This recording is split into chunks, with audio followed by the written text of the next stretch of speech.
Step out of the line and open that case now. I'm declining your request. You won't be inspecting my case. You don't consent because you've got something dirty in that case. This case contains official department property. Don't insult me. People like you don't carry department property. Careful with that accusation. No, Maddox said. from here, you look like a smuggler slipping past security. Mariah Vale didn't flinch. Maddox lowered his voice. Open it before I drag you to holding and tear it open myself. Rusk twisted her wrist behind her back as passengers froze around them. What they didn't know was Mariah's silence wasn't fear.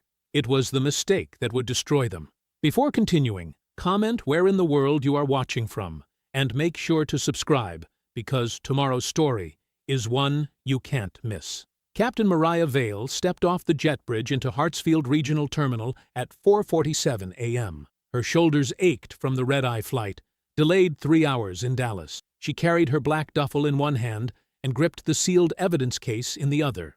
The leather folder with her appointment papers pressed against her ribs inside her jacket. The terminal felt empty. A few travelers dozed on benches. A janitor pushed a mop bucket past closed shops.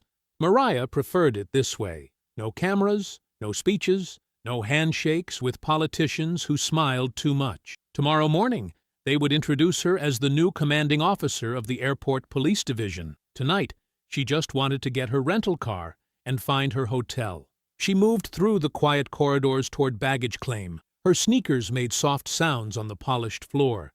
The evidence case weighed heavy in her right hand. 20 pounds of sealed documents and hard drives that people had tried to make disappear twice already. At baggage claim, the carousel sat still. Her flight's bags wouldn't arrive for another 10 minutes. Mariah found a spot near the wall and set down her duffel. She kept the evidence case close. That's when she noticed him. The officer stood 30 feet away, pretending to check his phone. White male, late 30s, thick arms crossed over his chest. His eyes kept flicking toward her case. His badge read, B. Rusk. Mariah had seen that look before.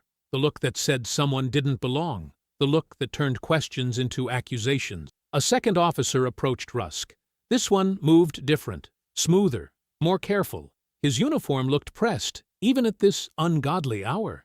He leaned close to Rusk and said something quiet. Both men started walking toward her. Mariah stayed still. She kept her breathing steady. Her father's voice echoed in her memory. Never give them a reason, but never bow down either. Morning, the first officer said. Rusk. Up close, she could see the coffee stain on his sleeve. That's an interesting case you got there. Good morning, officers, Mariah said. What's in it? Rusk asked. No small talk, no courtesy. Personal property and department material. Department? Rusk's eyebrows went up. Which department would that be? The second officer stepped closer. His badge read SGT C. Maddox. He smiled, but his eyes stayed cold as airport tile. We need to know what you're transporting, Maddox said. His voice sounded reasonable, almost friendly. Security reasons. I understand, Mariah said. Is there a specific concern? Rusk's face got harder. The concern is that locked case you're holding like it's full of gold bars. Or maybe something else. Passengers at the next carousel started looking over.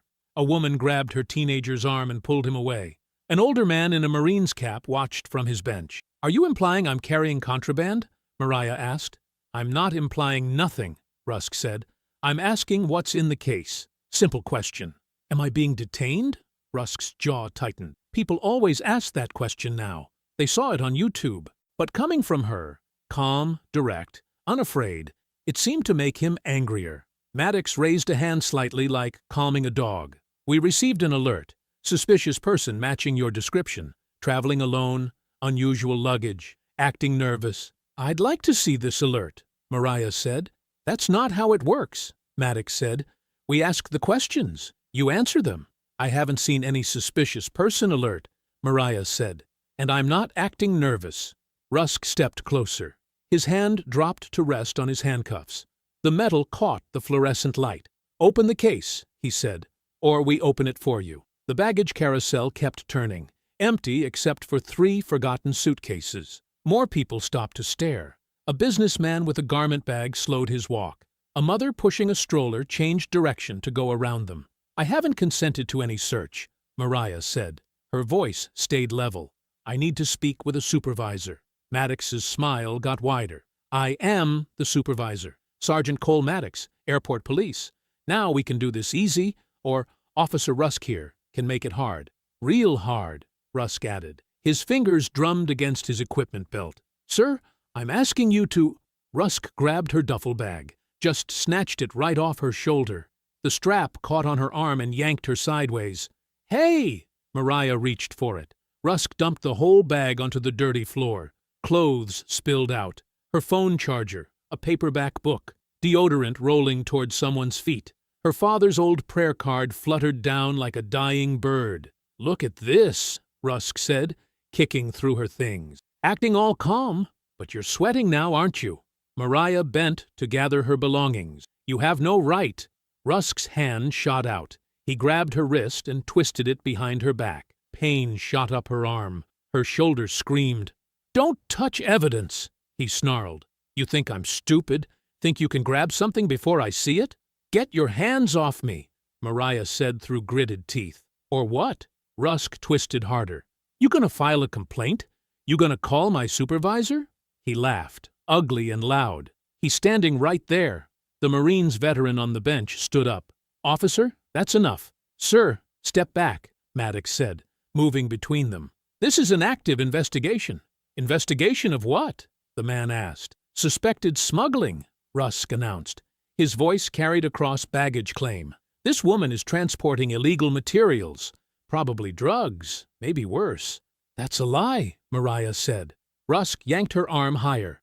Shut your mouth. 10 feet away, a gray-haired woman in a purple cardigan raised her phone. She held it steady, like she'd done this before. Nobody noticed her.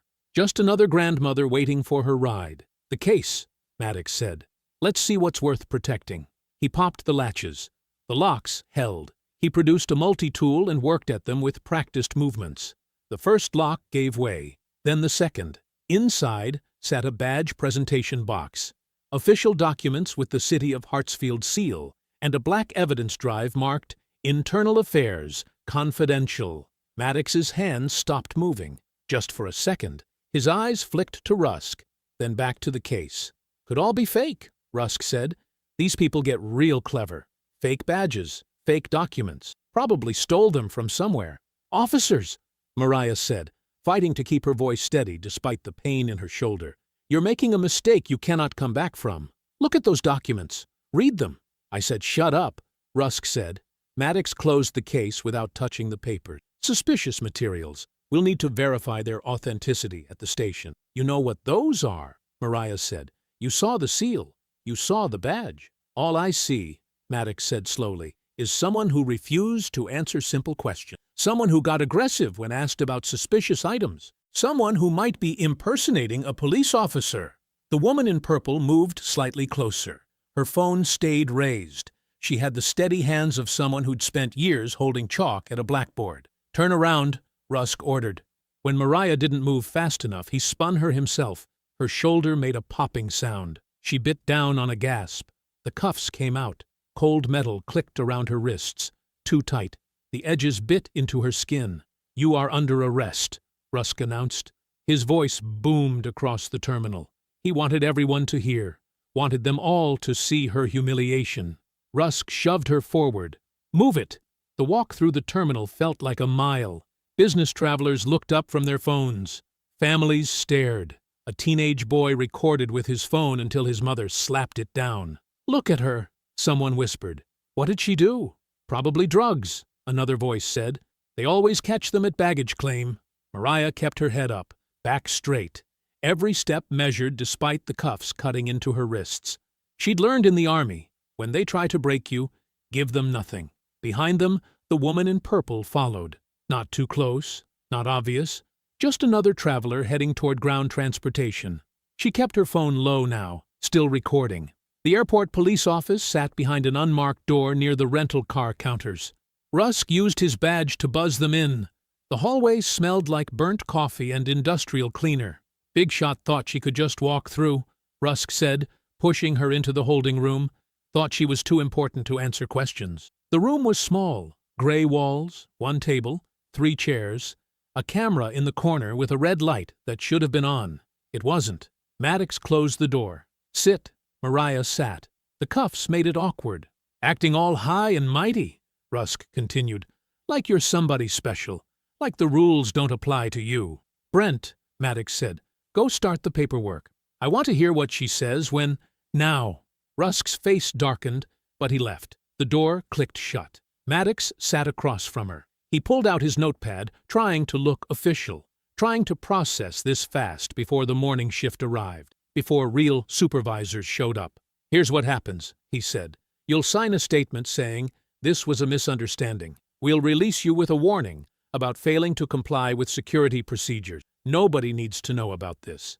Mariah said nothing. Or we can do this the hard way. Federal charges for impersonating an officer, possession of fraudulent document, that internal affairs drive, stolen property. Still nothing. Maddox's jaw tightened. You think silence helps you?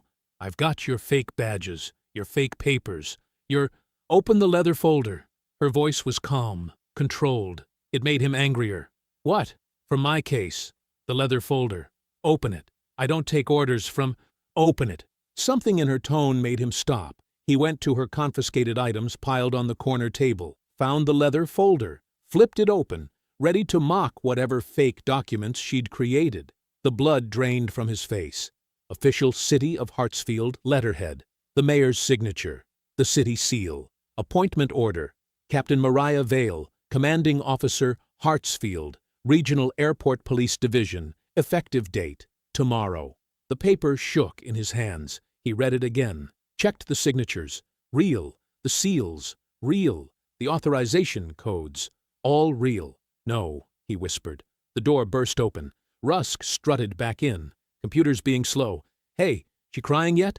These types always... Brent? Maddox's voice came out strangled. What? Maddox held up the appointment order. Rusk squinted at it. Read it. Read it again. His cocky grin melted like ice in hot water. That can't be? It's real, Maddox said. The room went silent except for the buzz of fluorescent lights. Captain Vale, Maddox started. His voice cracked. This was a misunderstanding. We received an alert. We had to check. You understand? We were just doing our jobs. Mariah finally spoke. A misunderstanding? Yes, absolutely. Just a mix-up.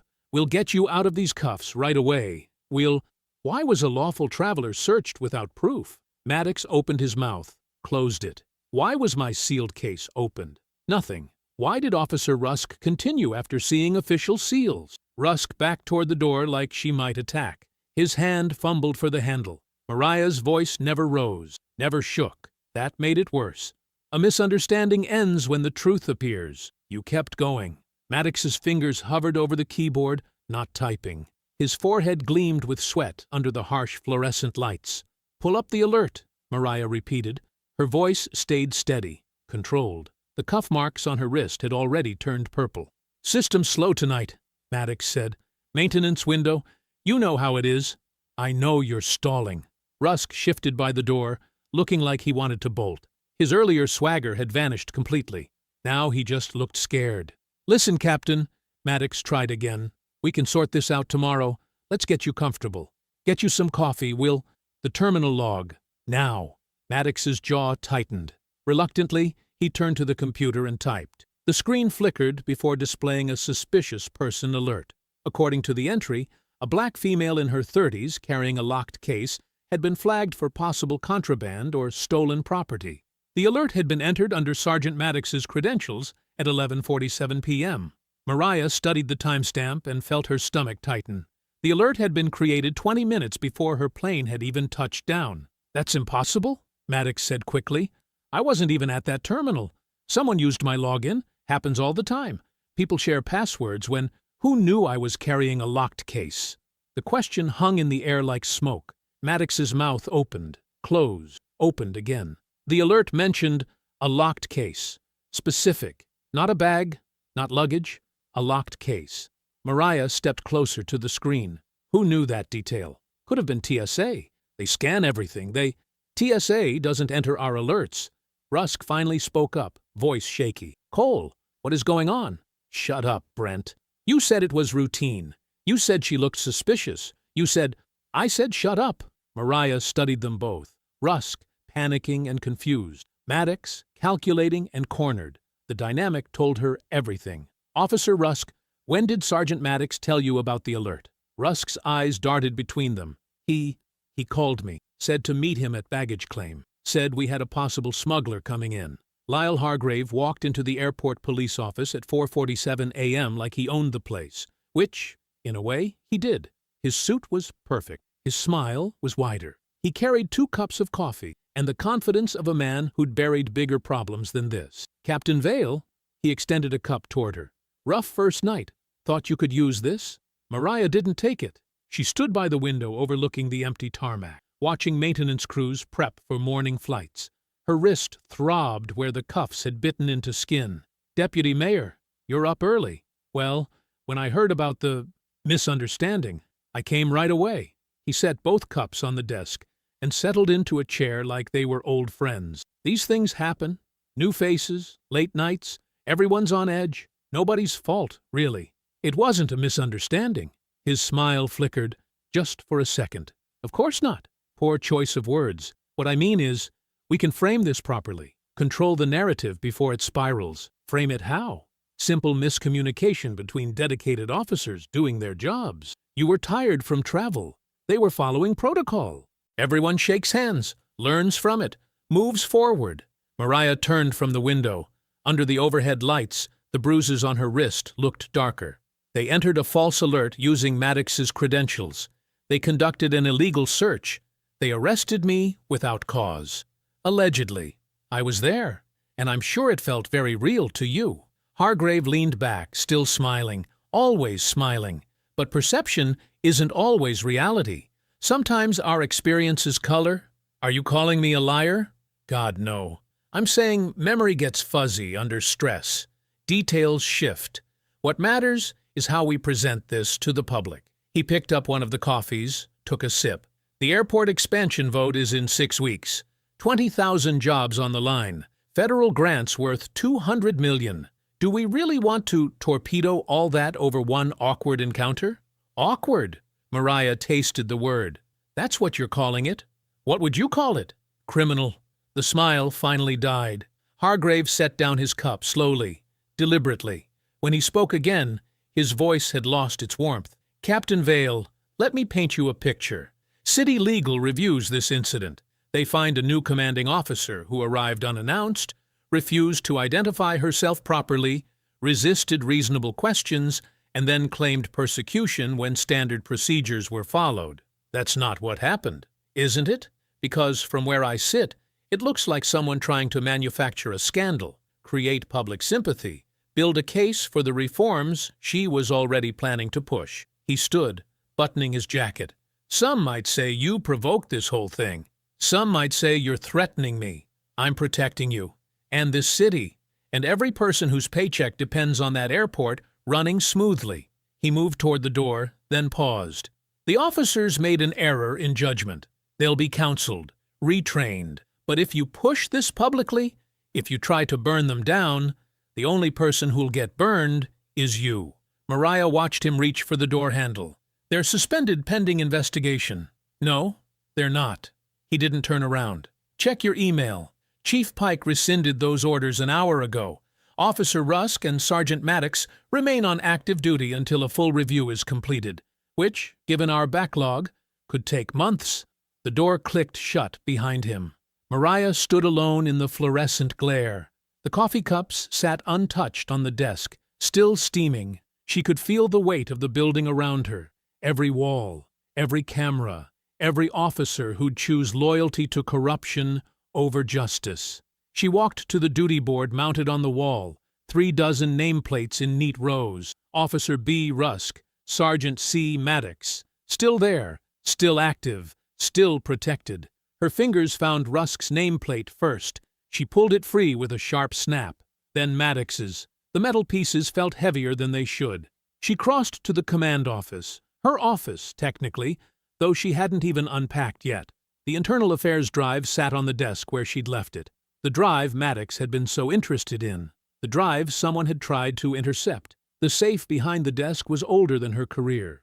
She spun the combination, placed the drive inside, and locked it tight. Then we start before they know I've started. The briefing room smelled like burnt coffee and fear.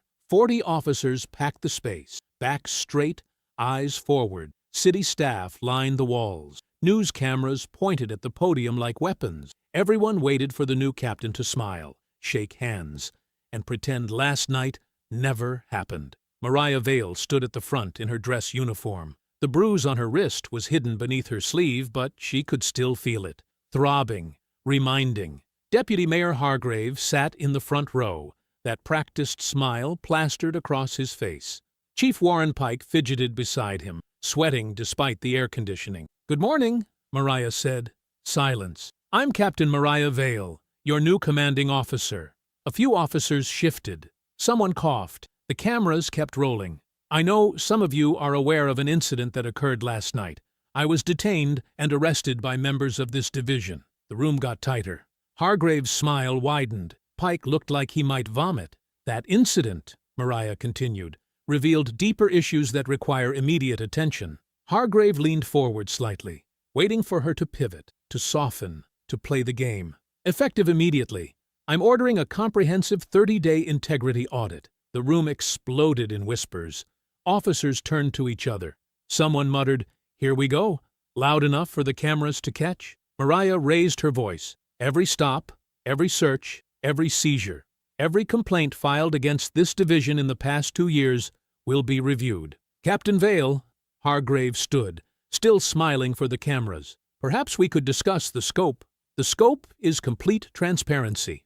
She didn't look at him. "Any officer who conducted searches without probable cause, seized property without documentation, or intimidated travelers into silence will be held accountable." Rusk sat 3 rows back, his face red as raw meat. Maddox stood near the door, arms crossed, jaw tight. "Additionally," Mariah said, "Officer Brent Rusk is suspended without pay pending investigation."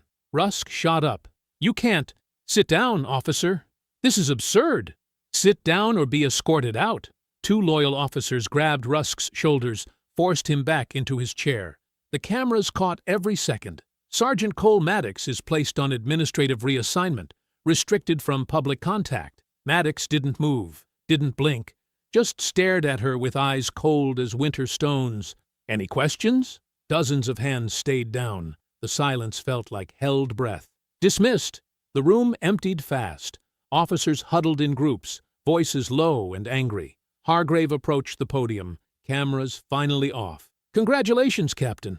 You just declared war on your own department. I declared accountability. Same thing, in their eyes." He straightened his tie. "You know what happens to commanders who can't keep their troops in line?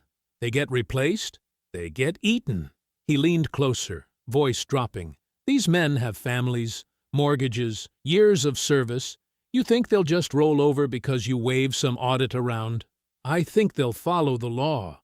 He laughed, actually laughed. "God, you really believe that? How refreshing." He headed for the door, then stopped. "You've made a very lonely choice, Captain Vale. When you're drowning in Union grievances, hostile officers, and missing evidence, remember, I tried to help you." The room emptied until only Chief Pike remained, still sweating. "Captain, I should have been there last night. I apologize for— Where's Detective Bell?" Pike blinked. "Bell? Amos Bell?" "Yes. He's probably in the basement, filing room. We moved him down there after some unpleasantness a few years back." "What kind of unpleasantness?" He refused to adjust a report when asked. Made things difficult for everyone. "Send him up." "Captain, Bell is nearly retired. He's not exactly—" "Send him up." 20 minutes later, Detective Amos Bell entered her office. 63 years old, gray beard neat as his pressed shirt. He moved like a man who'd learned to make himself small. His eyes were still sharp. "Captain Vale." He didn't sit until she gestured. "Heard you caused quite a stir upstairs." "Heard you caused one yourself a few years back." A ghost of a smile. "Different kind of stir. Mine was quieter. Career-ending, but quieter." "Tell me about the missing property complaints." He studied her for a long moment. "You sure you want to open that particular box?" "I'm sure. Because once you start digging—" "Detective Bell." She leaned forward. "They arrested me last night. humiliated me in front of civilians, tried to destroy evidence I was carrying. So yes, I want to open every box they hoped would stay closed. Bell nodded slowly. Complaints started about 2 years ago. Travelers reporting missing cash, jewelry, electronics, always the same pattern. Stopped for random screening. Items vanish. Complaints filed, then mysteriously lost. How many? Officially? Maybe a dozen made it to paper. Unofficially, I kept copies of everything before they demoted me. He stood. But, Captain, these files have a way of disappearing. I've seen whole boxes walk out of evidence. Then we better work fast. He headed for the door, stopped. You know they'll come for you, not just Rusk and Maddox. The whole system they're protecting. I know. And you're doing this anyway? Buried things can still be dug up, Detective. This time, his smile was real. I'll get those files. An hour later, Bell returned pushing a metal cart. 3 banker boxes, covers thick with dust. He set them on her desk with surprising gentleness. Captain, he said quietly, this is only what they forgot to destroy. That afternoon, Mariah and Bell descended into the basement of the airport police station. The air smelled like mold and forgotten paper. Fluorescent lights buzzed overhead, half of them dead or dying. Bell's old office was a converted storage room, barely big enough for 2 desks shoved together. Welcome to paradise, Bell said, clearing files off a chair for her. They moved me down here 3 years ago. Said it was temporary. They opened the first box. Complaint forms, some handwritten, some typed. Each one a story of loss. Rosa Martinez, Bell read, 68 years old. Stopped at security. Had her late husband's gold watch in her carry-on. Never saw it again. Mariah took the next file. James Washington, 75. Traveling to his grandson's graduation. $800 cash vanished during a pat-down. Marie Duval, Haitian immigrant. Her passport disappeared during secondary screening. Took her 6 months to get a replacement. File after file. Always the same officers' names. Rusk, Maddox, sometimes others. Always the same outcome. Property gone, complaints buried. Look at the patterns. Bell spread papers across the desk. Older passengers, people of color, immigrants, working folks who carry cash because they don't trust banks, people they thought couldn't fight back. Exactly. Mariah picked up a folder marked with a small cross. Inside, Lorraine Baptiste's complaint. 72 years old, church treasurer. Stopped while carrying $8,400 in fundraiser money. Jesus, Mariah whispered. That one haunts me, Bell said. Sweet lady. Been raising money for youth programs for 40 years. They destroyed her. Mariah read the report. Maddox and Rusk had detained Lorraine for 2 hours. Claimed her cash was suspicious. When she explained about the church fundraiser, they laughed. Called her a liar. The money vanished into evidence and never came back. Her complaint was filed as resolved. No wrongdoing found. Bell's jaw tightened. I tried to help her. Got told to mind my own business or join her on the no-fly list. You have her address? 2847 Magnolia Street, little yellow house with the Virgin Mary in the garden. That evening, they parked outside Lorraine Baptiste's home. The house was modest but loved. Fresh paint, swept porch, flowers in every window box. A statue of Mary stood among roses, hands open in blessing. Lorraine answered on the second knock. Small woman, silver hair in neat braids, wearing a house dress with tiny flowers. Her eyes went wide, seeing uniforms. Mrs. Baptiste, I'm Captain Mariah Vale. This is Detective Bell. We'd like to talk about what happened at the airport. Lorraine's hand tightened on the door. I told everything 2 years ago. Nobody listened. I'm listening now. Something in Mariah's voice made Lorraine pause. She studied them both, then stepped aside. The living room was a shrine to family and faith. Photos covered every surface. Grandchildren, church groups, mission trips. A worn Bible sat open on the coffee table. Would you like sweet tea? Lorraine asked, already moving toward the kitchen. Please don't trouble yourself. Child, in this house we offer hospitality, even to police who finally remembered my name. She returned with 3 glasses on a tray, hands slightly shaking. They sat in chairs probably older than Mariah. Tell me what happened, Mariah said gently. Lorraine set down her glass. I was flying to Birmingham. church conference. Had $8,400 in cash. Money we'd raised selling plates and having bake sales for 2 years. For the youth center. Her voice stayed steady, but her hands twisted a tissue. That Rusk man stopped me at security. Said I looked nervous. I explained about the money, showed him the church letterhead, the deposit slip, everything. He called over Sergeant Maddox. What did Maddox do? Smiled. The word came out bitter. Smiled like I was some fool. Said anybody could fake church papers. They took me to a little room, searched my bags, my pockets, counted the money real slow, like they were already spending it. Bell's knuckles went white around his glass.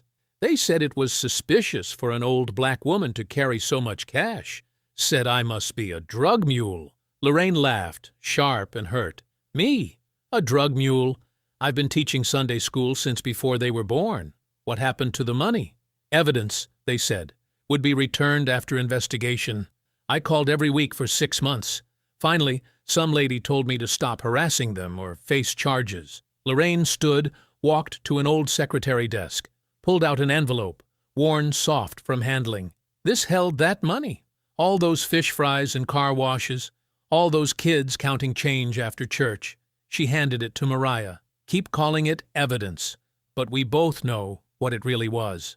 Theft. Mariah held the empty envelope like it was sacred. I'm reopening your case. Don't make promises you can't keep. I'm not. You're a nice woman, Captain. I can see that.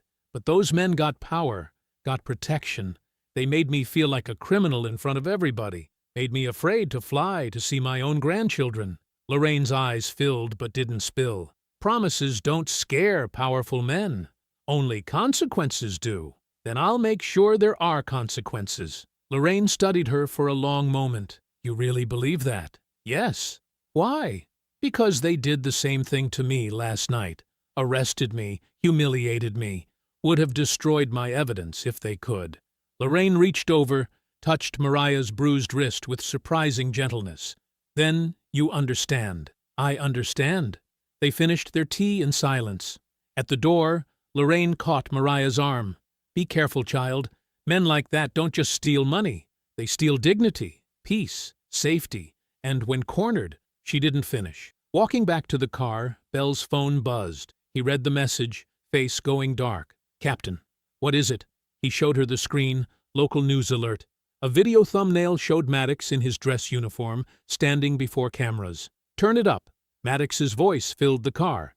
Being persecuted by a commander with a personal vendetta. Captain Vale is retaliating because my partner and I properly questioned her suspicious behavior at the airport. Now she's dragging innocent officers through the mud to justify her radical agenda. Bell lowered the phone. He's going on offense. Good, Mariah said. Angry men make mistakes. Angry men also destroy careers. She looked back at Lorraine's yellow house, the Mary statue blessing empty air. Thought about that empty envelope, soft from tears and time. Then we better make sure we destroy theirs first. Bell started the car. Maddox has friends at Channel 7. By tomorrow, half the city will think you're the villain. Let them. Mariah's voice carried steel. Tomorrow, I'll have Lorraine Baptiste telling her story. Let's see whose truth weighs more. The morning news played on 3 different screens in the airport police briefing room. Mariah stood alone, watching her career burn. Officer Rusk has served this community for 14 years without a single complaint. The union representative's face filled the screen, practiced concern in every line. Now he's suspended because he dared to do his job, because he questioned someone who happened to have political connections. Click. Next channel. Maddox's attorney, a sharp-suited man with perfect teeth. Captain Vale clearly came here with an agenda. Within hours of arrival, she targeted veteran officers. This is retaliation, pure and simple. Click. Sources inside City Hall say the mayor is deeply concerned about Captain Vale's aggressive approach. Turn that poison off. Detective Bell entered, carrying coffee and exhaustion. Behind him, 2 younger officers quickly looked away. The whole building was choosing sides, and most were picking the safe one. How bad? Mariah asked. Channel 7 ran Maddox's interview 3 times this morning. Channel 11 has Rusk's wife crying about their mortgage. Social media's worse. Bell handed her coffee. Someone leaked that you were arrested for Suspicious behavior. They're leaving out the part where you're the captain. Of course they are. The door opened again. Deputy Mayor Hargrave entered like he owned the air itself, tailored suit and campaign smile. Captain Vale, unfortunate morning. Is it? His smile tightened. This media circus helps no one. The officers involved are willing to accept letters of reprimand. You keep your command. Everyone moves forward. Letters of reprimand for false arrest? For procedural confusion during a heightened security period. They knew who I was when they cuffed me. Can you prove that in court? Because their attorneys will prove you refused to immediately identify yourself. They'll prove you resisted their lawful commands. Hargrave stepped closer, lowering his voice. They'll make you look difficult, Captain. Angry, vindictive, everything certain people already want to believe about women like you in positions like this. The words hit exactly where he aimed them. Mariah felt the familiar weight, the exhausting math of fighting, while black, female, and in charge. Take the deal, Hargrave continued. Save your reputation, save your reforms, live to fight the battles that matter. This battle matters. To whom? Some church lady's old complaint? Travelers who've already moved on? He checked his phone. The mayor's patience has limits, Captain. I'm trying to help you. No, you're trying to bury this before it reaches wherever it really goes. Hargrave's mask slipped for just a second. Then the smile returned. Noon, Captain. That's when the union files their formal complaint against you, unless we settle. He left, cologne lingering like a threat. Bell waited until the door closed. He's scared. Good. Scared men show their cards. Mariah turned back to the screens, now muted, but still showing Maddox's performance. We need... A knock interrupted. The desk sergeant peered in. Captain, you have a visitor. Says it's urgent. Evelyn Price entered like she was walking into her own classroom. Spine straight, chin high, decades of authority in every step. She carried a leather purse and the kind of presence that made grown officers stand straighter. Mrs. Price. Mariah rose, surprised. Sit down, child, both of you. We need to talk about what I saw. All of what I saw. Bell closed the door, checked the hallway. Evelyn waited until they were truly alone. I taught school for 41 years, she began. Inner city Birmingham. You learn to watch everything. Reflections in windows. Movements behind backs. Hands that take what isn't theirs. She pulled out her phone, steady despite her age. I started recording when that Rusk boy raised his voice. Kept recording even when they moved you. She opened the video. But I wasn't just watching you. The footage played. Shaky, but clear enough. Rusk's aggression. Mariah's calm responses. The brutal wrist twist. But Evelyn fast-forwarded. Here, watch the glass partition behind them. Mariah leaned in. In the reflection, barely visible, Maddox opened her evidence case. His body blocked the direct view, but the glass caught his movement. His hand went in, came out, moved to his jacket. He took something. Bell breathed. I taught algebra for 20 years before they let me teach advanced classes, Evelyn said. You learn angles matter. What you can't see straight on, you might see sideways. Mariah watched again. The movement was quick, practiced. Maddox had stolen from her case while Rusk performed for the crowd. That same afternoon, Mariah spread the access logs across her desk like evidence in a murder case, which maybe it was, the murder of trust, one stolen envelope at a time. Maddox badged into the evidence room at 3:47 a.m. Bell traced the timeline with his finger. 4 hours after you suspended him. He had help, Mariah noted. Someone had to disable the alerts, or someone high enough that alerts didn't matter. They'd requested every log from the night of her arrest. Evidence room, secure storage, the old customs corridor that hadn't been used since the terminal expansion. Most departments would have stalled, but Evelyn's video had opened doors, carefully, quietly, with several officials suddenly eager to distance themselves from whatever was coming. Here, Bell found it. Customs corridor, entry at 4:15 a.m., same night. Any cameras? Decommissioned when they moved customs to the new terminal. Bell looked up. Convenient. Mariah's phone buzzed. Unknown number. She nearly ignored it, then answered. Captain? The voice was scared. Male, Hispanic accent. This is Tomas. Tomas Alvarez. From maintenance? She remembered him from the files. 10-year employee, clean record, worked nights. I'm listening, Tomas. I need to tell someone about the lockers." 20 minutes later, they met him in the underground parking garage. Thomas kept checking over his shoulder, keys rattling in nervous hands. "I got family, Captain. 3 kids. This job, it's all I got." "No one's threatening your job, Thomas." "They did before, when I asked about the corridor." He swallowed hard. 6 months ago, I saw Maddox and Rusk down there, middle of my shift, carrying bags." "What kind of bags?" "Like evidence bags, clear ones, but they weren't logging nothing. I asked if they needed help. Maddox told me I was seeing things, said if I wanted to keep seeing my paycheck, I'd forget what I didn't see." "Where exactly?" Mariah kept her voice calm, though her pulse hammered. "Old customs corridor, behind the service gate.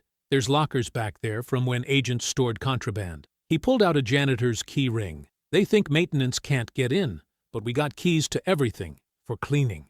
Belle and Mariah exchanged looks. "Will you show us?" Tomas's hands shook worse. "My job is protected. I give you my word." "Your word against theirs?"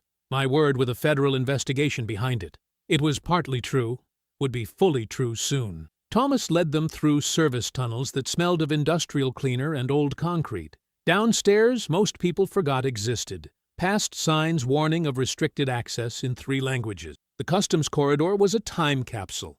Dust-covered counters, old inspection stations, faded security posters from before 9/11 changed everything. Back here, Tomas unlocked a service gate that screamed on rusty hinges. More corridor, darker. Their flashlights caught shapes. "Jesus Christ," Belle whispered. A row of lockers, like high school gym storage but heavy-duty. Most had padlocks, new padlocks on old metal. Mariah called for bolt cutters and a forensic team. While they waited, she photographed everything. The dust patterns showing recent traffic. Footprints, a fresh cigarette butt, Rusk's brand, she'd bet her badge. The first locker cracked open like a confession. Watches, dozens. Some still had luggage tags attached. The second held jewelry and evidence bags, each with a date but no case number. The third made Mariah's chest tight. Cash, sorted by denomination, rubber-banded. And there, between stacks of 20s, a manila church envelope. Riverside Baptist Building Fund, printed in careful letters. Lorraine Baptiste's shaky signature on the seal. $8,400, Mariah said quietly. For a new roof. Belle documented while Mariah opened more lockers. Passports, mostly foreign. Medication bottles with names that would match complaint files. Electronics. A child's iPad with unicorn stickers. "How much?" Belle asked. "Hundreds of thousands. Maybe more." Mariah felt sick and furious. Every item a person, a story, a violation. The forensic team arrived. More photos, evidence markers, chain of custody forms. Everything by the book. Everything perfect. No room for Maddox's lawyers to cry misconduct. Mariah picked up Lorraine's envelope with gloved hands, held it like the sacred thing it was. Money raised through fish fries and bake sales, dollar by dollar, prayer by prayer. Her phone rang. Hargrave. "Captain Vale, I hear you're conducting an unauthorized search." "Fully authorized. Judge Martinez signed the warrant an hour ago." Silence. Then, carefully, "What did you find?" Mariah looked at the violated treasures of 100 travelers. Everything they thought they buried. "Captain, let's discuss this before tomorrow morning, 9 a.m., press conference." "That's not wise. Wisdom is knowing when to stop negotiating with thieves." She hung up, looked at Belle, at Thomas, at the forensic team carefully cataloging years of cruelty. "Tomorrow," she said, holding Lorraine's envelope, "the city tells the truth." Before dawn touched the sky, Mariah's headlights cut through empty streets toward headquarters. She'd barely slept, mind racing with plans for the press conference. Lorraine's envelope, the hidden lockers, the passports. Every piece of evidence would speak today. She found Belle waiting by the secure storage entrance. His face made her stomach drop. "Don't tell me." "Captain," his voice cracked. "It's gone." "What do you mean gone?" He opened the storage room door. Empty shelves stared back. No boxes, no evidence bags, no envelope with Lorraine Baptiste's careful signature. The room smelled of bleach, like someone had scrubbed away their crimes, along with the proof. "How?" The word came out sharp enough to cut. "Access log says your command code opened the door at 3:47 a.m. I was home at 3:47 a.m. I know that. You know that. But the system says different. Footsteps echoed in the corridor. Deputy Mayor Hargrave appeared with 2 city attorneys flanking him like bodyguards. His smile could have frozen hell. Captain Vale, we need to discuss a serious matter. Unbelievable. Careful. His smile widened. Threatening a city official while under investigation for evidence tampering would be unwise. One of the lawyers, a woman with dead eyes, stepped forward. Captain Vale, you're hereby placed on administrative leave pending investigation into the disappearance of critical evidence from this secure facility. You know I didn't. The access logs indicate otherwise. Hargrave's voice dripped false concern. Your command code, your responsibility. The evidence you claim to have found has vanished under your watch. The evidence I documented, photographed, catalogued with a full forensic team. Photos can be staged. Items can be planted. The second lawyer, younger, eager to impress. Without physical evidence, we only have your word. And given your confrontational approach to this department, your word carries certain questions. Get out of my station. Actually, Hargrave checked his watch. It's Chief Warren Pike's station. You're relieved of command, effective immediately. Please surrender your weapon and badge. The words hit like physical blows. Mariah's hand moved instinctively to her service weapon. Not to draw it, she wasn't that foolish, but to feel its weight one last time. This won't stand. It's already standing. Hargrave nodded toward the front entrance. Unless you'd prefer we escort you out past the media. They're quite eager to discuss the missing evidence. Through the hallway window, news vans clustered like vultures. Cameras ready. Microphones hungry. Bell stepped forward. This is wrong. I was there. I saw Detective Bell. The female attorney's voice could have cut glass. You're reassigned to records review, effective immediately. Basement level. Any discussion of ongoing investigations will be considered insubordination. Mariah removed her badge. The metal felt heavier than it should. Her weapon followed, each item placed on the desk like pieces of her soul. Captain, Bell started. It's okay, Amos. She kept her voice level, professional. They wanted her to explode, to give them more ammunition. Follow orders. The walk to the front entrance stretched like a funeral march. Officers watched from doorways. Some looked ashamed, others satisfied. Word traveled fast in a station. Outside, the cameras attacked. Voices shouting questions about missing evidence, about abuse of power, about tampering with proof. Through the chaos, she saw him, Maddox, standing by a patrol car. Clean uniform, sergeant stripes back on his sleeve. Rusk leaned against the station wall, that same smug smile from the airport. He tipped an imaginary hat as she passed. Her hands shook as she found her car. Not from fear, from rage so pure it burned. She'd played by every rule, documented every step, built an airtight case, and they'd stolen it like candy from a child. Inside the car, silence crashed down. The shaking got worse. She gripped the steering wheel until her knuckles went white. All those people, Lorraine, the travelers who'd lost medicines, the immigrants whose passports vanished, all of them betrayed again. Her phone buzzed, voicemail notification. She almost deleted it. Probably another reporter, another vulture, but the number looked familiar. Lorraine Baptiste's voice filled the car, steady, stronger than Mariah had ever heard it. Captain Vale, I don't know what they did to you today, but I know what they did to me, and I am not afraid anymore. You come by when you're ready. I'll have coffee on. The message ended. Mariah played it again, then once more. She wiped her eyes, turned the key, and drove toward Lorraine's house instead of going home.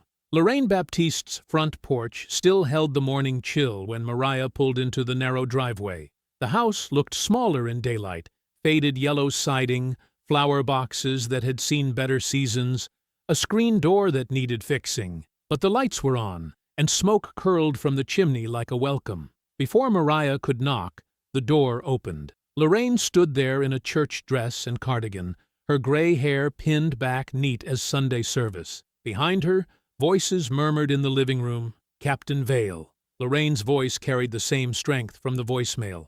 Come in, child. We've been waiting. The living room smelled of coffee and old wood polish. Evelyn Price sat on the worn sofa, her teacher's posture straight as a ruler. Two other women Mariah didn't recognize occupied the chairs. One young, maybe 30, with tired eyes and calloused hands. The other older, Latino, clutching a manila envelope like a lifeline. "Sit," Lorraine commanded, pointing to the kitchen table visible through the doorway. "We need to talk proper." They gathered around Lorraine's kitchen table, scarred wood that had probably hosted decades of family meals and homework sessions. Mariah felt exposed without her badge, smaller without her authority. These women looked at her expectantly, and she had nothing to offer but failure. "The evidence is gone."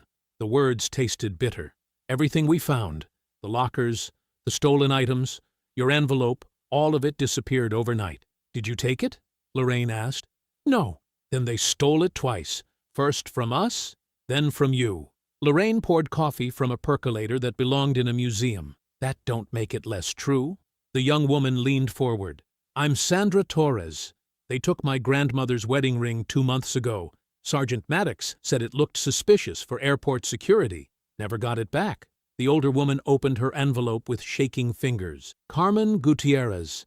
My husband's medication, heart pills. Very expensive. Officer Rusk claimed they could be illegal drugs. We had prescription bottles, doctor letters, everything. He threw them in the trash and said we could file a complaint." "Did you?" Evelyn asked. 3 times. No one called back. Mariah's stomach clenched. "I'm sorry. I thought I could—" "Authority is not the same as truth," Lorraine interrupted. "You lost your badge. You didn't lose being right." Evelyn pulled out a small notebook. "Teacher habits, dying hard. My retired teachers network covers 3 counties. Church contacts go even further. If these officers have been stealing from travelers, there are more victims." "What good does talking do?" Sandra's voice carried the weight of someone who'd been disappointed before. "They'll just deny everything again. Not if we all talk at once." Evelyn's eyes sparked with the same fire that had made her record the airport arrest. 41 years teaching middle school, you learn a few things about bullies. They count on people staying isolated and afraid. Lorraine stood and returned with an old church directory. Phone numbers filled every page. Start calling? Tell people what happened? Ask if airport police ever took their things. By noon, the living room buzzed with quiet activity. Evelyn worked her phone like a campaign manager, reaching out to former colleagues, book club members, retired principals across the region. Carmen called relatives, friends from her citizenship class, anyone who'd traveled through Hartsfield Regional in the past year. Each conversation followed the same pattern: initial skepticism, then recognition, then anger. Stories poured out like water from a broken dam. Cash disappeared during random searches. Jewelry vanished from carry-on bags. Medications were confiscated and never returned. Always the same officers, always the same excuses. Sandra kept a growing list of names and dates. 17 people so far, all different flights, different months. Same pattern. "More coming?" Evelyn reported. "Mrs. Patterson from my bridge club is driving over. Says Rusk took her husband's watch last Christmas." The front door opened without a knock. Detective Bell stepped inside, looking older than his years. He'd changed from his uniform into civilian clothes, but exhaustion clung to him like smoke. "Amos," Mariah stood. "You shouldn't be here. Your pension don't mean much if I can't look at myself in the mirror." He pulled up a chair. "They got me filing 20-year-old burglary reports. Figured I might as well do something useful instead." Lorraine poured him coffee without asking. "What can you tell us that they don't want told?" Bell opened a folder he'd carried in. Internal access logs going back 18 months. Every time those storage lockers were opened, every time evidence went missing from the system. Patterns clear as daylight if you know how to read it. "Is that enough?" Sandra asked. "Not in court. They'll claim the logs were tampered with." Bell rubbed his temples. "But it shows we're not making this up." The afternoon brought more visitors. An elderly man whose passport disappeared during a connection. A young mother whose baby formula was confiscated and discarded. A college student whose textbooks were seized as suspicious cargo. Each story added weight to the growing pile of receipts, complaint numbers, and witness statements. Near evening, a soft knock interrupted their work. Mariah opened the door to find Tomas Alvarez standing on the porch, hat in his hands, shame written across his face. "Captain, I need to tell you something." She let him in. The room went quiet as he stood awkwardly by the door. I lied when I took back my statement. They threatened my job, my family's insurance, but what they're doing, it ain't right. We understand, Lorraine said gently. Fear makes people do things they regret. There's something else, something I didn't tell you before. Thomas twisted his hat. That old customs corridor, it's got freight cameras, independent system, runs on a different server than the regular airport security. Maintenance uses it to track cargo movement in the restricted areas. Bell sat up straight. Airport police don't control those cameras? No, sir. Different department entirely. Old system, barely works half the time, but it records everything in those corridors. If those officers moved stolen goods through there, the footage might still exist, Mariah finished. Been working freight security for 6 years. Never seen anyone check those recordings. Most people forget the cameras exist. The room erupted in excited murmurs. Carmen crossed herself. Sandra gripped her manila envelope tighter. Bell pulled out his phone. I know someone, federal inspector, owes me from an old case. If we can get that footage authenticated properly. Call her, Mariah said. Bell stepped onto the porch for privacy. Through the window they watched him pace, gesturing as he explained the situation. The conversation stretched long minutes. Finally, he returned. Inspector Naomi Grant. She's driving down from Atlanta tonight. Says if we can access those cameras legally, she'll authenticate whatever we find. The freight control room sat buried 3 levels beneath the terminal, forgotten by most airport staff, and ignored by the gleaming renovations above. Flickering fluorescent lights cast harsh shadows across banks of outdated monitors and cable-thick wiring that belonged to another decade. The air smelled of dust and electrical components slowly dying. Thomas led them through a service corridor that required 2 key cards and a maintenance override code. His footsteps echoed against concrete walls painted institutional green sometime in the distant past. Most people don't even know this room exists, he whispered, unlocking a heavy steel door. Been down here maybe 10 times in 6 years. System runs itself mostly. Federal Inspector Naomi Grant examined the cramped space with professional interest. She was a compact woman in her 50s, with sharp eyes, and the kind of methodical patience that made corrupt officials nervous. Her federal credentials hung from a lanyard that caught the overhead light. This system is completely separate from airport police servers? She asked. Yes, ma'am. Different department, different funding, different everything. Freight security runs on old DOT regulations from before the airport expansion. Tomas powered up a monitor that hummed to life reluctantly. Airport police probably forgot it existed. Detective Bell positioned himself near the door, listening for footsteps or elevator sounds from the corridor above. His service weapon remained holstered, but his hand rested near it out of habit. How far back do these recordings go? Mariah asked. Depends on storage capacity. Maybe 6 weeks before the system overwrites itself. Tomas navigated through dated menu screens that looked like they belonged in a computer museum. What dates are we looking for? Start with last week, after I was suspended. The monitor flickered, then displayed a grainy black and white view of the abandoned customs corridor. Timestamps showed the footage was from 3 days ago, hours after Mariah had been escorted from headquarters. There! Bell pointed at the screen. Movement on the left. 2 figures appeared in the frame, carrying dark bags through the corridor. Even with the poor video quality, their builds and movement patterns were unmistakable. Maddox and Rusk, Mariah said quietly. They watched the officers unlock the service gate she had discovered, then emerge with multiple bags and containers, the stolen evidence from the hidden lockers. Maddox checked his watch repeatedly while Rusk loaded items into what looked like airport maintenance carts. They're moving everything to a different location, Grant observed, destroying the evidence trail. Can you enhance this footage? Mariah asked. Federal lab can clean it up enough for court. Grant connected a recording device to the system. But this is already admissible as is. Timestamps, independent system, chain of custody, intact. Tomas scrolled backward through more dates. Let me check earlier footage, see if there's more. The days rolled backward on the screen. More late-night visits from Maddox and Rusk. Occasional appearances by other officers Mariah did not recognize. The theft operation had been running for months, maybe longer. Then Thomas stopped scrolling. "Wait, go back to that timestamp," Mariah said. 2 nights before her arrival in the city. The corridor was empty for long minutes. Then 3 figures entered the frame. 2 were familiar, Maddox and Rusk conducting their usual business. The 3rd figure made Mariah's breath catch. Deputy Mayor Lyle Hargrave. "I knew it," Bell muttered. On screen, Hargrave walked through the restricted corridor like he owned it. He examined the hidden lockers while Maddox opened them for inspection. Rusk stood guard near the entrance.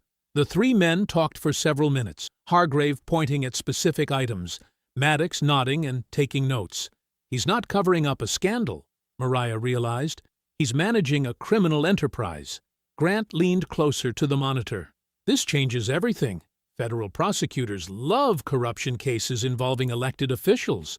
They watched Hargrave inspect envelopes of cash, jewelry, and other seized items. He selected several pieces, slipping them into his jacket pockets. Maddox handed him what appeared to be a thick envelope. "He's taking a cut," Bell said. "Regular payments."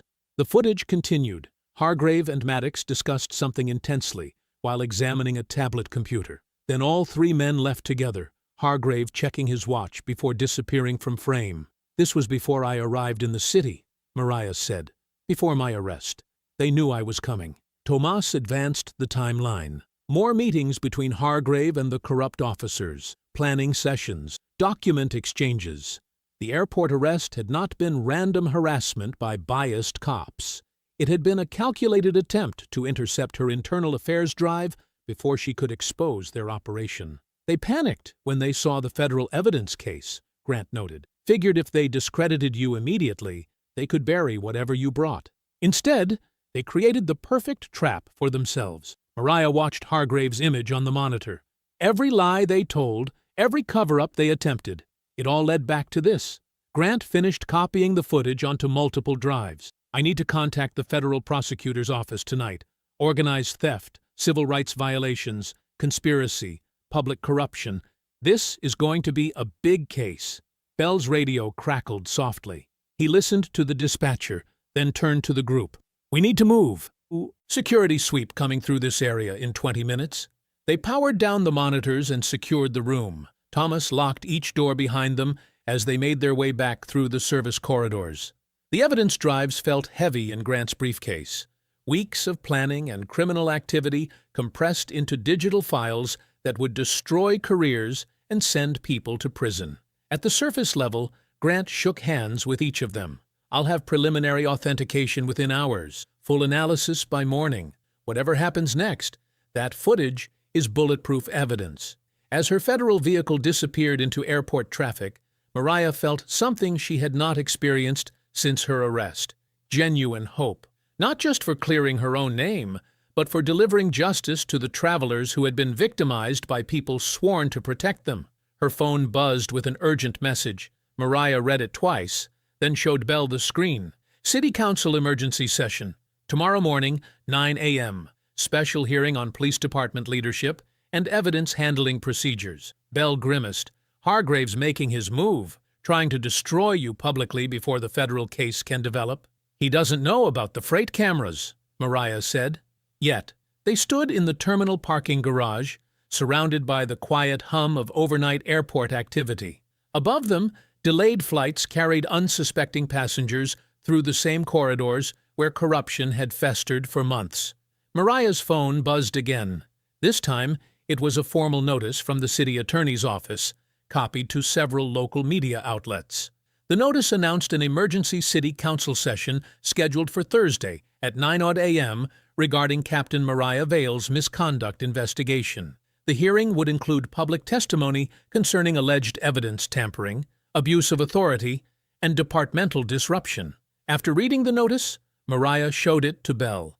He glanced at the screen and shook his head. "He's going to try to end your career on live television," Bell said. Mariah deleted the message and started walking toward her car. Let him try. The city council chamber buzzed with tense energy as people filed through security checkpoints and metal detectors. News crews positioned cameras along the side walls while reporters claimed seats in the front rows. Airport workers clustered together near the back, many still wearing their uniforms from overnight shifts. Police officers filled an entire section, some supporting Mariah, others clearly loyal to the old guard. Mariah entered through a side door, wearing her dress uniform with captain's bars gleaming under the harsh fluorescent lights. She carried only a thin folder and walked with measured steps to the designated chair facing the council dais. Behind her, she heard whispers and camera shutters clicking. Deputy Mayor Lyle Hargrave sat at the center of the raised platform, flanked by 4 other council members who looked uncomfortable with the early morning spectacle. His smile appeared confident, almost cheerful, as if he were about to resolve an unfortunate misunderstanding instead of destroying someone's career. Sergeant Cole Maddox and Officer Brent Rusk occupied seats near the front, their attorney positioned between them like a shield. Maddox wore a crisp civilian suit and maintained perfect posture, projecting the image of a professional wrongly accused. Rusk kept checking his phone and glancing toward the exit, less comfortable in the spotlight. This emergency session addresses serious concerns about leadership and evidence handling within our airport police division, Hargrave began, his voice carrying easily through the chamber's sound system. Recent events have raised questions about Captain Vale's judgment and methods. Mariah sat perfectly still, hands folded in her lap, expression neutral. She had learned long ago that stillness could be more powerful than words. Captain Vale arrived in our city with a mandate to reform airport policing, Hargrave continued. Instead, she has created chaos. Good officers have been suspended without proper cause. Evidence has disappeared under her watch. Morale has collapsed. Several officers in the audience nodded. A few reporters scribbled notes. The victims Mariah had met remained silent, waiting. The missing property seized during Captain Vale's arrest represents a clear failure of command responsibility, Hargrave said. Federal evidence vanished from secure storage while under her direct control. This suggests either incompetence or deliberate misconduct. Maddox's attorney leaned forward slightly, satisfied with the narrative direction. His clients appeared vindicated, professional officers caught between politics and an unstable commander. Furthermore, Captain Vale's aggressive targeting of Sergeant Maddox and Officer Rusk appears retaliatory rather than investigative, Hargrave added. Both officers followed proper procedure when questioning a suspicious traveler. They could not have known her identity because she failed to identify herself as law enforcement. The chamber remained quiet, but tension filled the air like static before a thunderstorm. Hargrave's version of events sounded reasonable, even sympathetic. 2 hard-working cops doing their jobs, then punished by an authority figure with hurt feelings and a political agenda. Captain Vale has had multiple opportunities to address these concerns privately, Hargrave said. Instead, she chose public confrontation and media attention. This pattern suggests someone more interested in personal vindication than professional responsibility. He paused, letting his words settle. Several council members nodded approval. The police officers looked increasingly confident. Maddox straightened his tie and whispered something to his attorney. Captain Vale, you may now respond to these allegations. Hargrave's tone suggested he expected either silence or a weak defense that would justify her immediate termination. Mariah stood slowly, smoothing her uniform jacket. She walked to the podium positioned in front of the council dais, her footsteps echoing in the suddenly quiet chamber. Thank you, Deputy Mayor Hargrave. Her voice was clear, professional, and completely calm. Before addressing your accusations, I would like to share one citizen statement with this chamber. Hargrave frowned slightly, but nodded. Proceed. Mariah opened her folder and removed a small remote control. Could someone activate the display screens, please? A technician near the back wall pressed several buttons. Large monitors descended from the ceiling on both sides of the chamber. The screens flickered to life, showing the city seal and meeting information. This citizen recorded the events at baggage claim on my first night in your city, Mariah said. She pressed a button on the remote. Evelyn Price's phone footage filled the screens. The chamber watched Officer Rusk grab Mariah's belongings, twist her arm behind her back, and accuse her of smuggling while passengers looked on in shock. Sergeant Maddox appeared calm and professional on camera, but his refusal to show the suspicious person alert was clearly visible. The audio quality captured every harsh word, every threat, every moment of public humiliation. Several people in the audience shifted uncomfortably. A few officers looked away from the screens. "This woman is not a police officer," Mariah said as the footage played. "She's a retired school principal who recognized abuse when she saw it." The video ended with Rusk snapping handcuffs onto Mariah's wrists while she warned them about crossing a line they could not erase. The chamber remained silent for several seconds after the screens went dark. "That footage proves nothing," Maddox's attorney called out. "Officers conducted a lawful investigation based on reasonable suspicion." "Perhaps," Mariah replied. "Let's hear from the travelers your officers have investigated over the past 2 years." She gestured toward the back of the chamber. Lorraine Baptiste stood slowly, leaning on her walking stick. At 72, she moved carefully but with dignity that commanded attention. "My name is Lorraine Baptiste. I am treasurer at Mount Olive Baptist Church." Her voice was soft but steady. "Last September, I carried $8,400 in fundraiser money through this airport. Sergeant Maddox and Officer Rusk detained me for 3 hours. They searched my purse, my suitcase, and my body. Then my money disappeared." She held up an empty envelope, yellowed with age. "This is what they returned to me. Empty. When I filed a complaint, I was told travel stress causes confusion in elderly passengers." 2 more victims stood. An immigrant father whose passport had vanished during a random inspection. A black woman whose prescription medication was confiscated and never returned. Each story followed the same pattern. Vulnerable travelers targeted, property seized, complaints ignored. Hargrave tried to interrupt. "These allegations are unsubstantiated." "Are they?" Mariah pressed the remote again. Detective Amos Bell appeared on screen, standing behind a podium in what looked like a federal building. The timestamp showed the footage was recorded just hours earlier. "I am Detective Amos Bell, 27 years with this police department. I have authenticated surveillance footage from the airport freight camera system. This footage shows the defendants moving evidence after Captain Vale was suspended." The screens switched to grainy black and white surveillance video.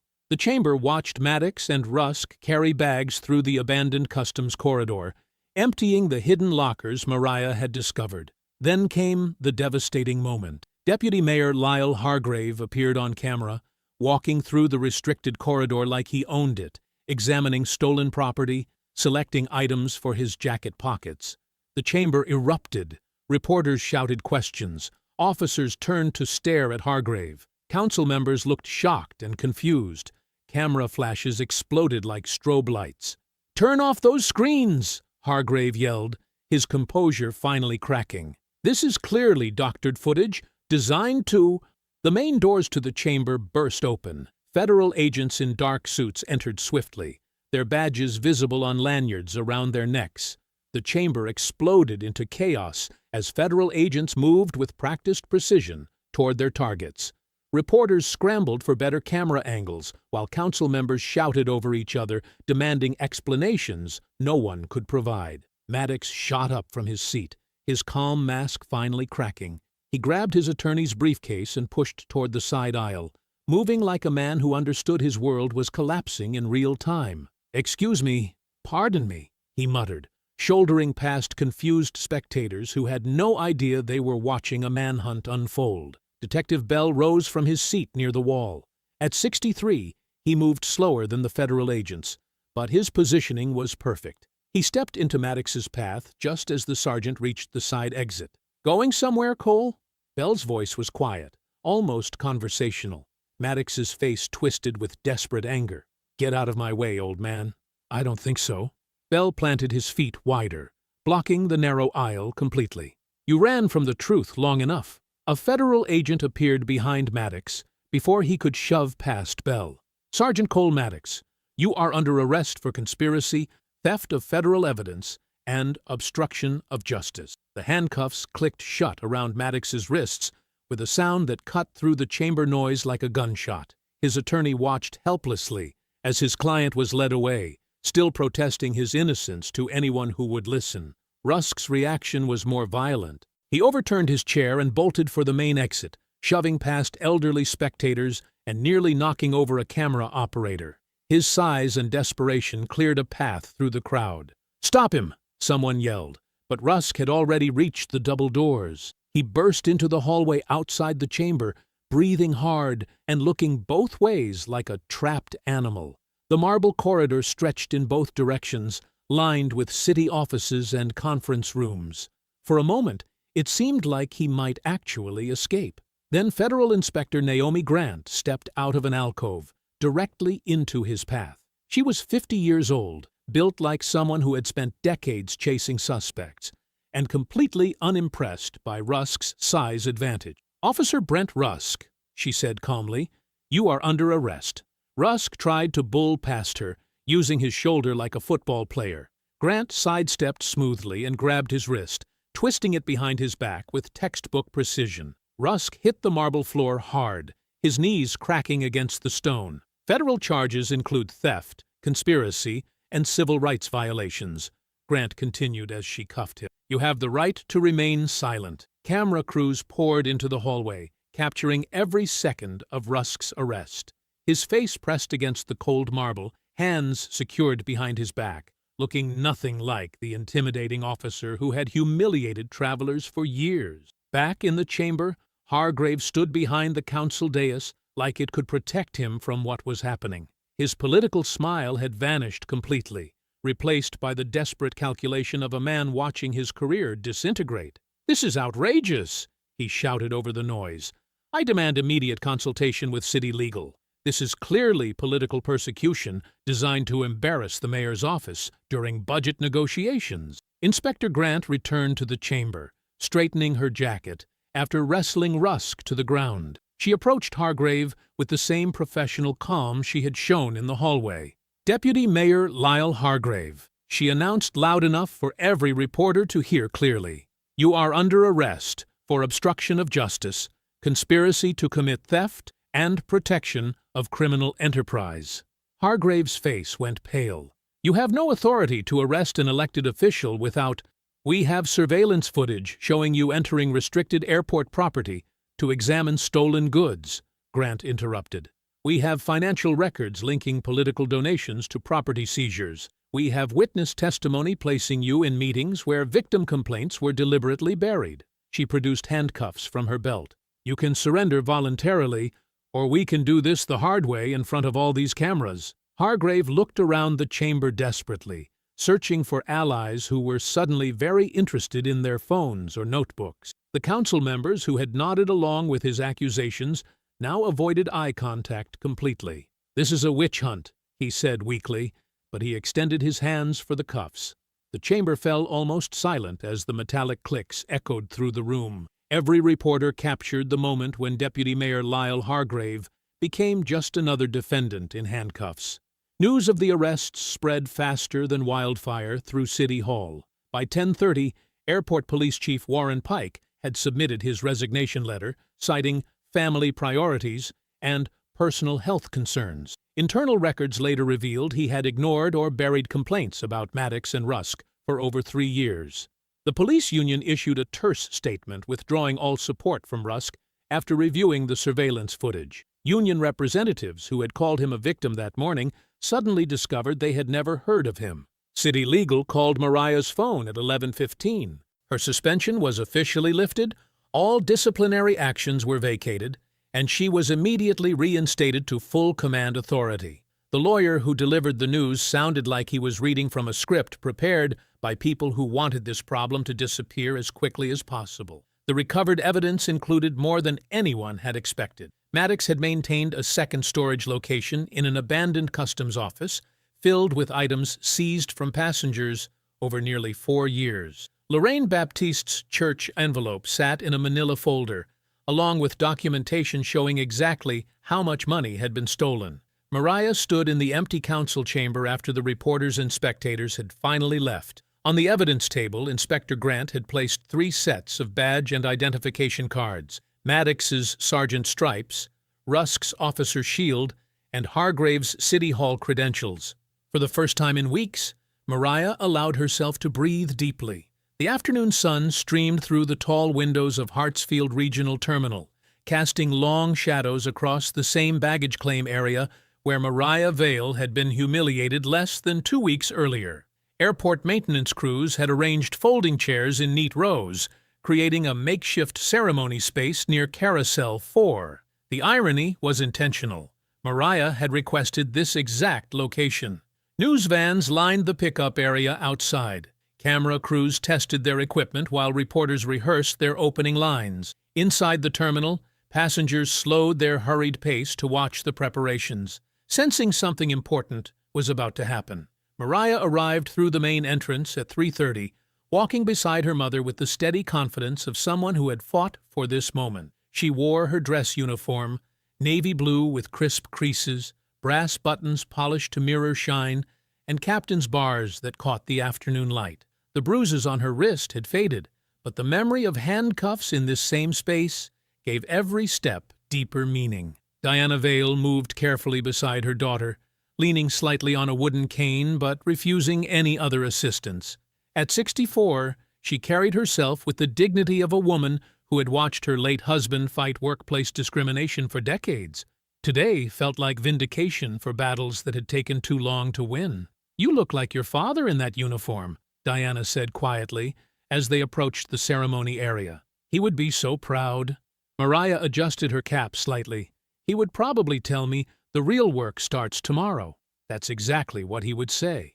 Diana's voice carried both pride and worry. "Just remember that winning doesn't make you safe. It makes you responsible." The crowd was larger than expected. Airport workers stood along the outer edges. Baggage handlers, security guards, cleaning staff, and maintenance crews who rarely received public recognition for anything. Retirees from Evelyn's church network filled the front rows, many wearing their Sunday best despite the weekday timing. City officials clustered near the podium, looking uncomfortable but politically necessary. Detective Amos Bell stood near the side wall, still wearing his basement assignment clothes, but carrying himself differently. At 63, he had stopped expecting vindication for the corruption he had tried to expose years earlier. Now he watched Mariah with the satisfaction of someone who had finally backed the right person. Thomas Alvarez waited nervously near the maintenance corridor entrance, dressed in his cleanest work uniform. His supervisor had guaranteed him protection from retaliation, but years of keeping quiet had taught him to worry about powerful people's promises. Still, he had come forward when it mattered most. Evelyn Price sat in the front row, wearing a navy blazer and holding the small purse that had contained her phone during Mariah's arrest. At 68, she had spent 4 decades protecting students and teachers from bullies. Recording that airport confrontation had been instinctive, the same impulse that had made her a legendary principal. Lorraine Baptiste arrived exactly on time, accompanied by 3 women from her church. She wore a burgundy dress and carried the same purse she had been holding when Maddox and Rusk detained her. The empty fundraiser envelope was tucked inside, kept as evidence of what they had stolen. Today, she would finally get her money back. The ceremony began with Mayor Patricia Hendricks offering a carefully worded apology on behalf of the city. Her speech acknowledged serious failures in oversight and accountability, while avoiding specific details that might complicate ongoing federal prosecutions. "Today we restore trust," the mayor announced to scattered applause. "Today we prove that justice is not negotiable." Inspector Grant stepped forward with a manila envelope containing $8,400 in cash, the exact amount stolen from Lorraine's church fundraiser. The bills were crisp and new, replacing the worn 20s and 50s that congregation members had contributed for their community outreach program. "Mrs. Baptiste," Grant said formally, "on behalf of the federal investigation, I return what was unlawfully taken from you." Lorraine accepted the envelope with shaking hands. She opened it carefully, counting the bills with the precision of someone who had managed church finances for 20 years. When she finished, tears rolled down her cheeks. "Thank you," she whispered, then looked directly at the cameras. "I stopped flying after they made me feel like a criminal. Today, I know I was never the criminal." The crowd erupted in genuine applause, not polite political clapping, but the kind of sustained appreciation reserved for moments of real justice. Evelyn received recognition next. Inspector Grant praised her courage in recording evidence when other passengers looked away or focused on their own safety. Mrs. Price demonstrated that ordinary citizens have extraordinary power when they choose truth over convenience, Grant announced. Her actions protected not just Captain Vale, but every future passenger who might have faced similar treatment. Evelyn stood briefly, waving to acknowledge the applause, then sat down quickly. She had never enjoyed being the center of attention, but she understood the importance of what her phone had captured. "I taught school for 41 years, she said into the microphone someone thrust toward her. "I know a bully when I see one. I also know what happens when good people stay quiet." Thomas received the strongest protection. Mayor Hendricks announced that the city's whistleblower policy would be expanded specifically to protect airport workers who reported misconduct. Tomas would be offered a new position as civilian compliance liaison, working directly with the airport police to ensure proper procedures. Mr. Alvarez risked his job and his family's security to tell the truth, the mayor said. "We will make sure that courage is rewarded, not punished." Bell's promotion was announced with particular emphasis. The new Integrity Review Unit would have independent authority to investigate complaints against airport police, with direct reporting to federal oversight rather than local command. "Detective Bell has waited too long for this opportunity," Inspector Grant said. "His integrity cost him advancement for years. Today, that integrity becomes the foundation for accountability." Finally, Mariah stepped forward for her oath. Judge Rebecca Morrison, brought in specifically to avoid any appearance of political influence, administered the swearing-in with clear, precise language. "Do you solemnly swear to faithfully execute the duties of Captain, Hartsfield Regional Airport Police Division, and to the best of your ability preserve, protect, and defend the rights of all travelers, regardless of race, religion, national origin, economic status, or any other characteristic?" "I do," Mariah said firmly.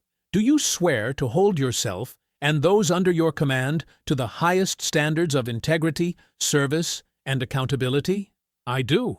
"Then by the authority vested in me by the state and with the support of federal oversight, I reinstate you as captain with full authority to reform, restructure, and rebuild this division." The applause was thunderous. Airport workers cheered. Church members stood and clapped. Even some of the city officials looked genuinely moved by the ceremony's emotional power. Mariah took the podium for her first official address as captain. She announced immediate changes: a traveler rights desk staffed by trained advocates, priority assistance for seniors and vulnerable passengers, independent evidence controls managed by federal oversight, and mandatory body cameras for all officers with no ability to mute or disable them. "This division will serve every person who enters this airport with equal respect," she declared. "Rich or poor, citizen or visitor, young or old, everyone deserves dignity when they travel." As the ceremony concluded, people began moving toward the exits. Children who had watched from the edges started approaching Mariah, curious about her uniform and the celebration they had witnessed. A young black girl, maybe 8 years old, walked up to Mariah with the directness that only children possess. She looked up at the captain's bars, then at Mariah's face. "Are you in charge?" she asked simply. Mariah knelt slightly, bringing herself to the girl's eye level. Behind them, workers were already installing a new command plaque that read, "Captain Mariah Vale. Integrity, service, accountability." Mariah smiled genuinely for the first time in weeks. "Yes, sweetheart, today I am." If you enjoyed the story, leave a like to support my channel and subscribe so that you do not miss out on the next one. On the screen, I have picked 2 special stories just for you. Have a wonderful day.